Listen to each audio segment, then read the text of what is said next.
Hi, I'm Mike Papantonio, and this is America's Lawyer. The baby formula shortage is causing serious problems in America, and we'll explain both the political reasons and the corporate failures that led us here. Wall Street banks and hedge funds they're buying up homes across America, pricing many Americans out of the market completely. We'll bring you the details. And independent media is getting crushed on YouTube, and a pending piece of corporate-friendly legislation could be to blame. We're going to talk about all these things and more coming up. Don't go anywhere. America's Lawyer starts right now.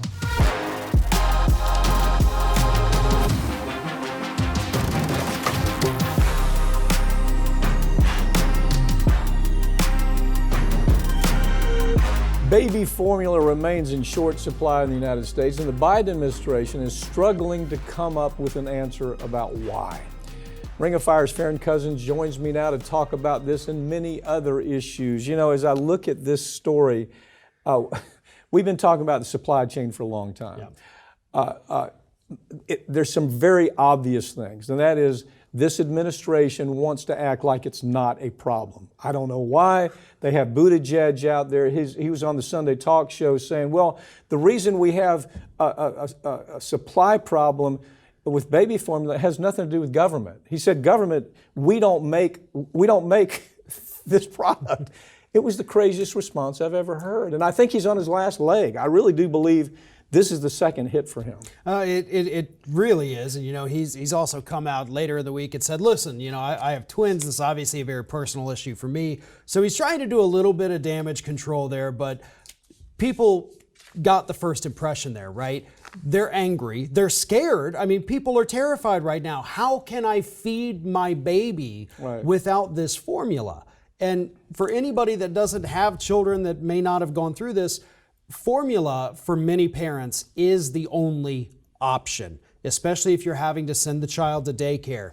You know, if you're a father that has a child and the mother passed away or anything like that, there's all kinds of situations where, you know, Bette Midler came out last week and said, well, just breastfeed. That solves the problem. It was just absolutely boneheaded response. Blind. It was blind. Yeah.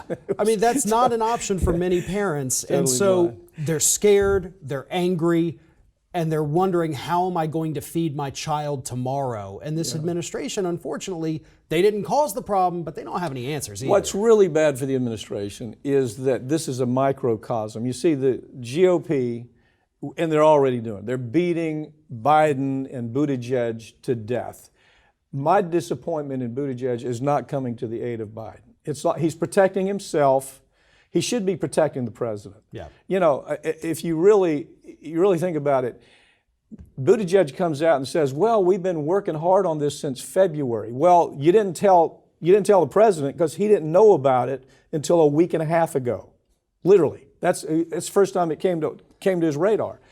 But this is that microcosm that they can really beat the Democrats to death, and they've grabbed a hold of it already, haven't they? Right. I mean, this is such a hard political issue to overcome, just, you know, in the pure, you know, political standpoint of this. If your opponent is able to run an attack ad saying that because of your failures, babies are starving, it doesn't get more powerful than that for an American family.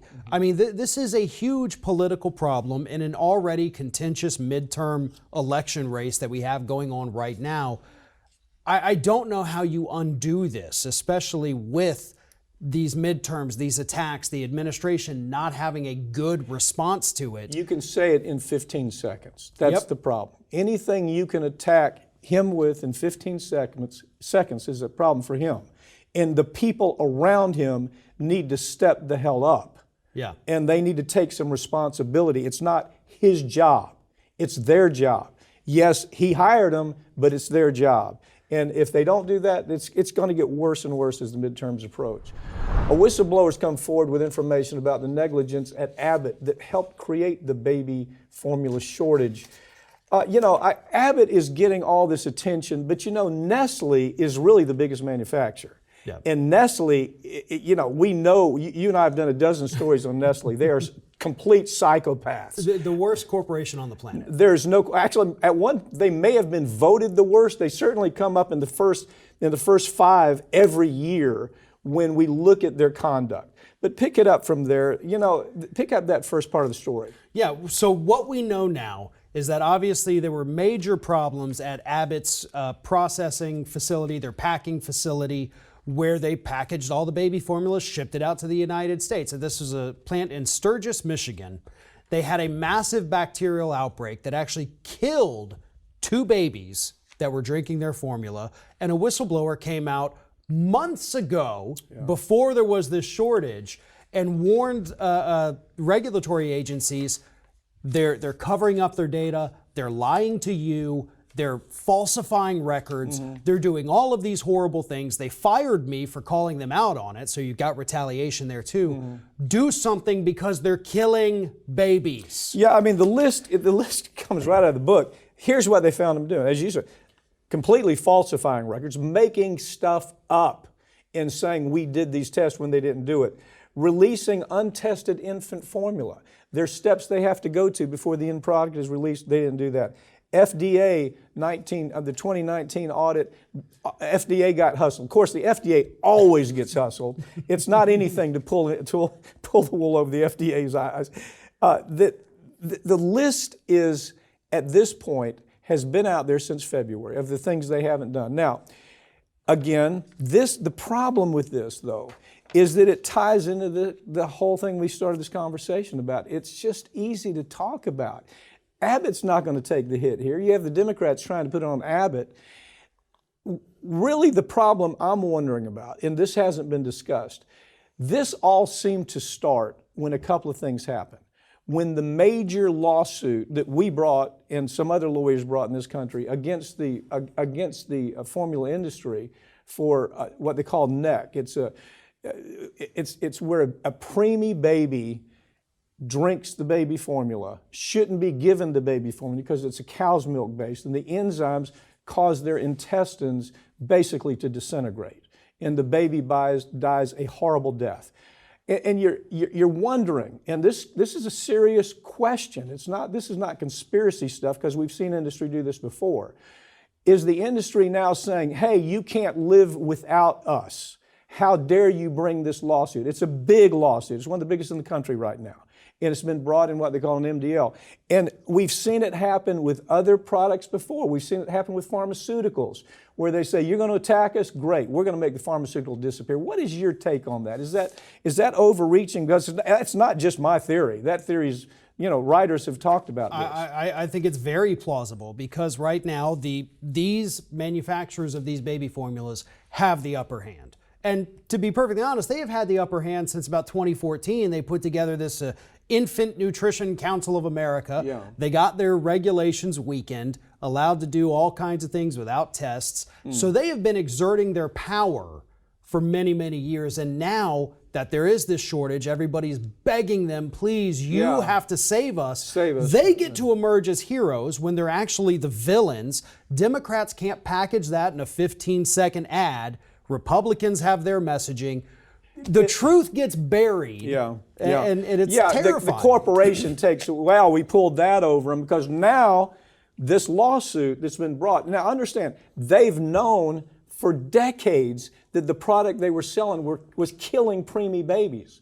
And it's not just this is where I read a story where the nurse had to leave her job taking care of the NEC babies that were affected by this formula, because she couldn't stand the screaming. And they have to basically keep them completely sedated the last days of their lives because it's so painful.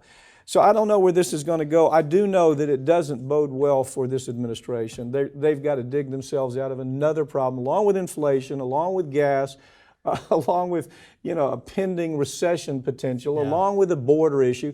They now, on top of that, they got to deal with this. And it's like that last straw on the camel's back, isn't it? Yeah, absolutely. And of course, when you're talking about babies, when you have these kinds of problems, like you said, the Republicans already have the upper hand on the messaging. They're using the messaging. It's effective. You can't package everything we just said with the whistleblower, the Nutrition Council. It's all true, and it is what's happening. But to package that and sell it to the average, working class American, their eyes are going to roll back in their head and they're going to say, "Stop! I can't. I don't understand." Yeah, it's the 15-second rule. Right. The Dems have lost the 15-second rule to the GOP on this topic. The meatpacking industry helped push for an executive order that allowed them to stay open, but it resulted in hundreds of deaths of the workers. Remember we covered this? Yep. As soon as this all started happening, we started covering this story because we were getting people calling and they're saying, "Look, I think I have COVID." And they're making it sound like simply have a flu. And they would go to work and they would then infect everybody around them, and people died in this meatpacking. The numbers were staggering compared, if you just hit their numbers to the normal population, the numbers were staggering. Well, there was a time in this country when more than 10% of the COVID cases were coming from meatpacking plants. I mean, that's how bad these conditions were for these workers. And so what happened here, and this is a truly disgusting story. All of these CEOs get together. You have Smithfield, you have Tyson, you have the National Chicken Group, whatever they're called. They're all having these phone calls with each other saying, what can we do? We need to stress the importance of meat and getting it out there. Oh, we remember that, don't you? What happened there? Don't you remember the meat shortage crisis? Yep. Just like the baby formula shortage crisis. They hustled that. We caught them hustling it. We knew they had enough supplies, but they were saying to the American public and saying to politicians, if you don't let us break the law, if you don't let us kill a few people, we can't deliver this product to you. And what they were doing is bringing people from over the border, right? Yep. Immigrant workers, putting them in this meatpacking business. If they died, they simply shipped them home. Chamber of Commerce loved that. Yeah, and you just replace them with the next man up in line there, and you got this endless supply of expendable labor, as they like to look at it. Yeah. And then, of course, it goes deeper. They're having these phone calls. They're saying, oh, woe is me, what do we do?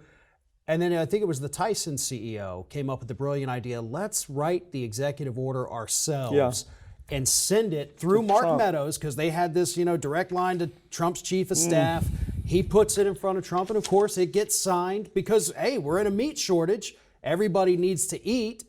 And that's how they framed it, because the meat packing industry made them frame it that way. They were allowed to craft the talking points. They drove the narrative, and they put hundreds, if not thousands of people into early graves just so we could have bacon back on store shelves. Okay, has that directive changed? No. No. This administration has not changed the directive.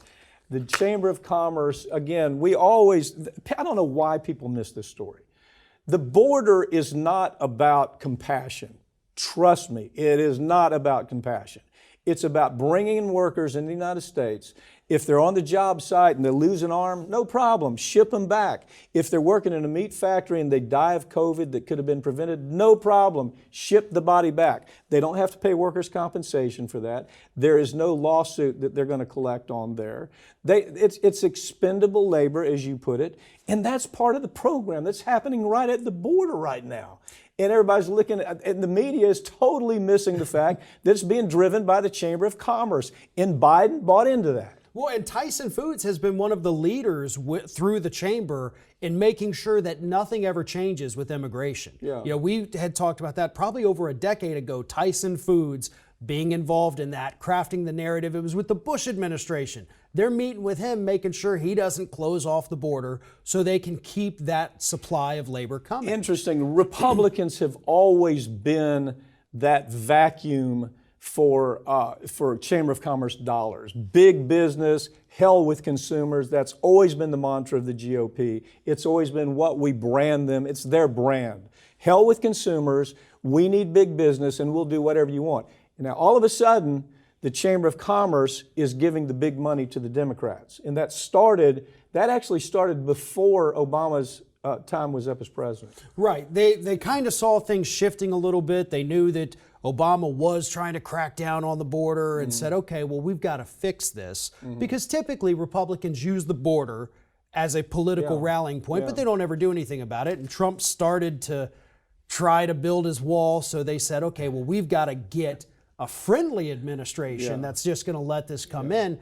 And so that's what happens here. And it's also they can exploit these workers. Yeah. It's not because, oh, you're gonna get a better life. No, we're gonna pay you below minimum wage. We're gonna put you in the worst conditions possible. And guess what? If you go and complain to the feds about us putting you in an unsafe condition, you get in trouble and you get shipped back, and we just bring in somebody else. You're going back to El Salvador, man. Yeah. Greedy Wall Street bankers, well, they're at it again. They're buying up homes across the country and reselling them at ridiculous markups, creating a housing bubble. And that bubble could pop anytime. Haven't we seen this before? Yep. I mean, this is the same story. Pick this story up. It's crazy. Yeah, what we're starting to see, and it's getting worse every financial quarter, is the percentage of new homes being purchased by big banks, hedge fund, investment firms, whatever they are, keeps increasing to the point where you've got some cities, big cities, Florida, in Las Vegas, in Georgia, in North Carolina, where 30% of the market is going to these big investment banks. JP Morgan just spent $45 million on an entire neighborhood over in Florida. They bought all the houses. They bought the whole development. And what they're going to do is they buy them for, X amount of dollars. They multiply that times 2 and sell it back to people at the inflated price because they've cornered the market. And in the process, they have all of these tax benefits, they have regulatory benefits that for some reason we won't change. It's very easy to change these tax giveaways. That's why they're doing this. They're doing it because, as you point out, it's a double your money investment, but it's triple your money when you add in the tax benefits that they get, the regulatory loopholes that are forgiven. They're forgiven if you go in and do this. It's okay if you're. It got so crazy. They put together. Most of these big banks put together these hit teams, and the hit teams would go door to door in neighborhoods. They would call you on the phone. Can we buy your house? They would email you. They would write letters to you. We want to buy your house. It was this massive influx of these hitmen that just wanted to buy up everything they could, right? Well, and the problem is a lot of people felt like, oh, you're offering me, 20% more than what my house is worth. Yeah. So I'll make out like a bandit. They sell their home, then go to buy another one only to realize what I just got from my house, I can't afford to live here anymore now. And you can't go anywhere else. Right, because I didn't bother to look to see if things were available when I sold. Yeah. And so they get trapped in these, okay, well now you've got to rent this house from the same bank you just sold your house to for twice what you were paying in your mortgage. And this is a real crisis. And Florida is actually statistically the worst in the country Florida right now. is the worst in the country. But it's so easily solved. It's just so easily solved. They can solve it in Washington in the afternoon. Take away these benefits. Take away these tax loopholes. That would make this the state of New Jersey has done that. Oh, that's right. They have now taken the lead, and they said, we're not going to let you do this. We're not going to let you overinflate the values of these homes.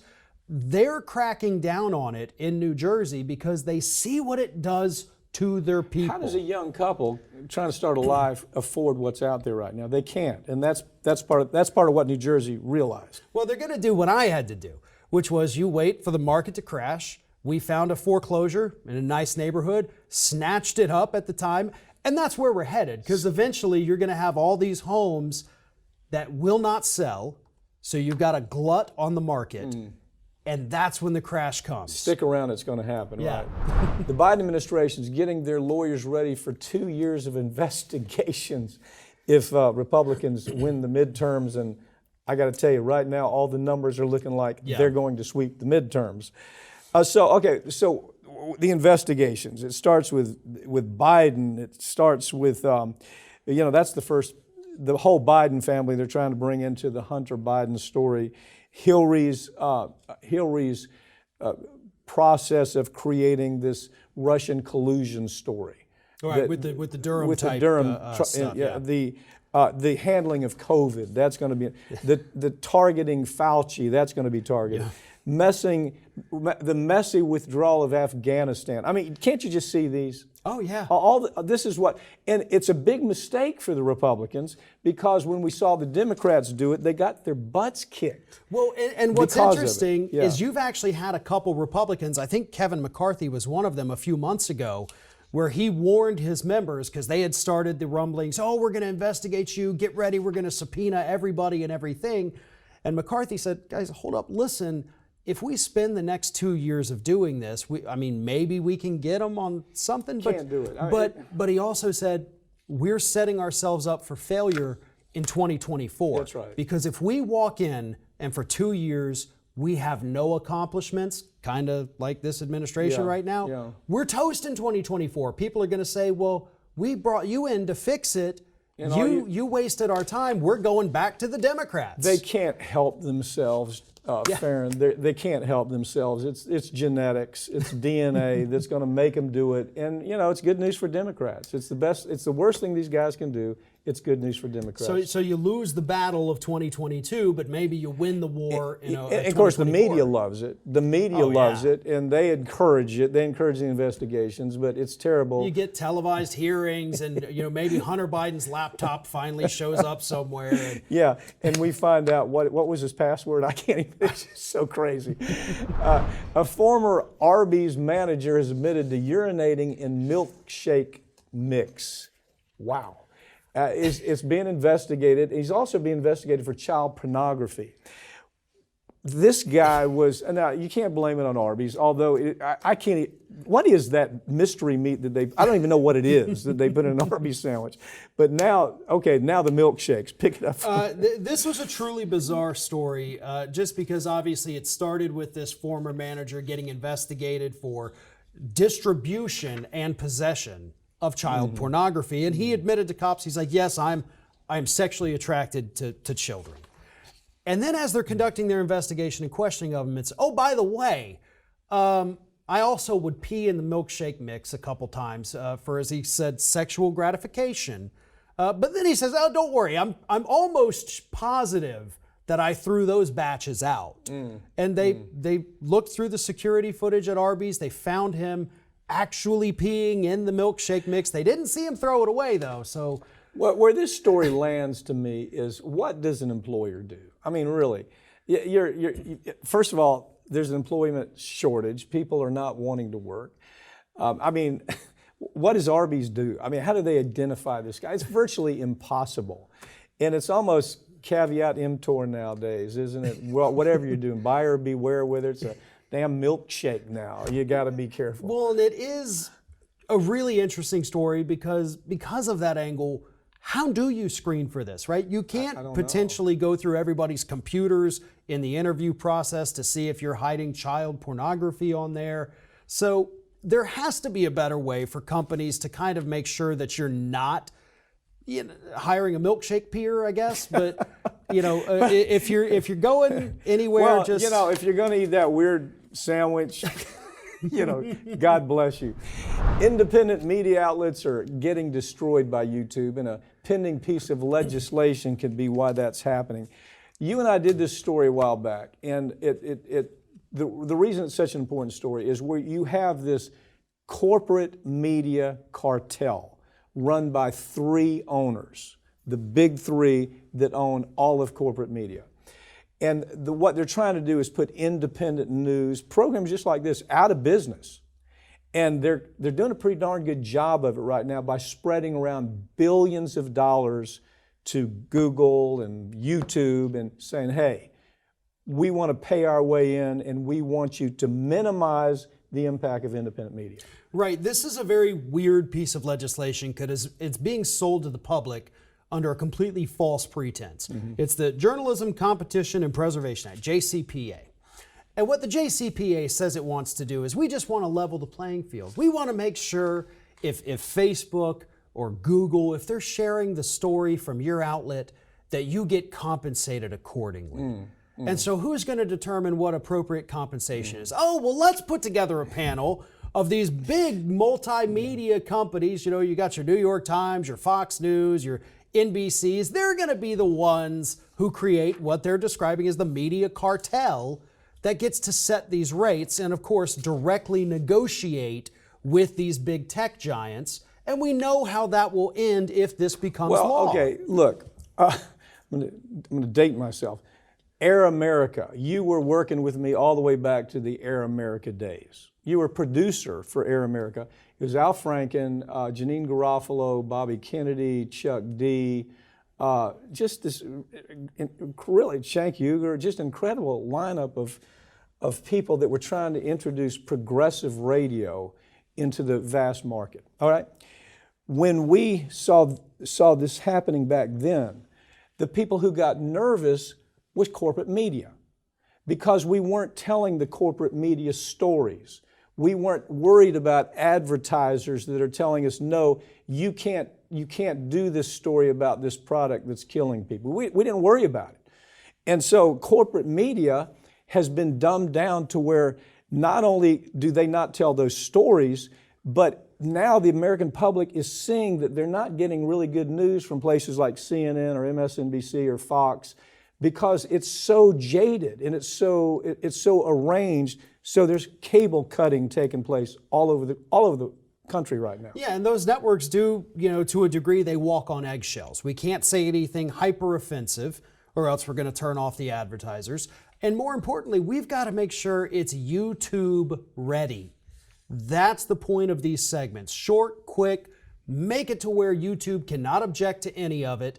Make it broad enough to where it's going to show up in your suggested feed no matter what you're watching.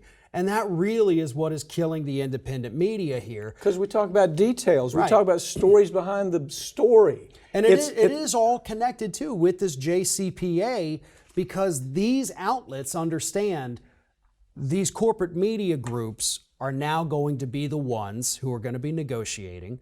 We got to keep them happy so they don't demand a high price. What better way to do that than to push their content and push out independent media? Now, it's already happening. Well, it is. If I go to one of your segments on Ring of Fire, whatever you're talking about, you would think, okay, Farron is talking about this story, right? So behind there, if you look at the lineup that comes behind you, it's going to be MSNBC, MSNBC, MSNBC, CNN, CNN, CNN, Fox, Fox, Fox.